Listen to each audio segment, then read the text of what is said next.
Mike's going to show a series that you've probably all seen before, but I think it's really important because Gordon's sequence up, out, in, out, down, and low, down. Yes. And here's the basic, typical strikes off those different positions. So when you're going through the sword and hammer, the first half of what you're doing is the form and to to go through the motions. But the second part is after the block comes the strike, right?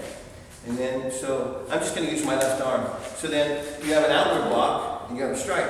You have an inward block, you have a backhand, right? Backhand, come back. You have a downward block and a strike, and then you have a low downward block, which could be a double circle, or the downward block can come up, or the downward block can come up. So if you're going through the form, you have an upward block, right? Because you start here. See, you could do this, or a lot of you guys like to just use the one arm. You could use a double arm if you want, because what you're doing is you're moving the arm out of the way and blocking.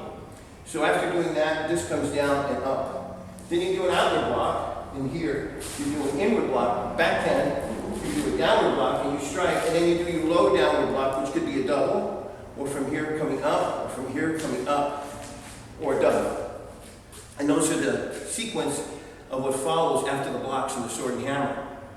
Now there's the rendition of what he showed you, and then we have the other rendition, which is the Chinese rendition. Because after I come up here, you have this motion, right? After I come up here, you have that motion. After I see, I block, I hit. Instead of doing blocking and hitting, I'm blocking. Now, if you notice, I'm blocking and hitting. See? After I hit here, and then I hit again, and then from here, I strike up and strike down and in. So it's a circular motion. It's a wide angle, but it's very hard to block because you're putting your body weight behind it as opposed to a piston strike. See, these are more piston. This is more circular.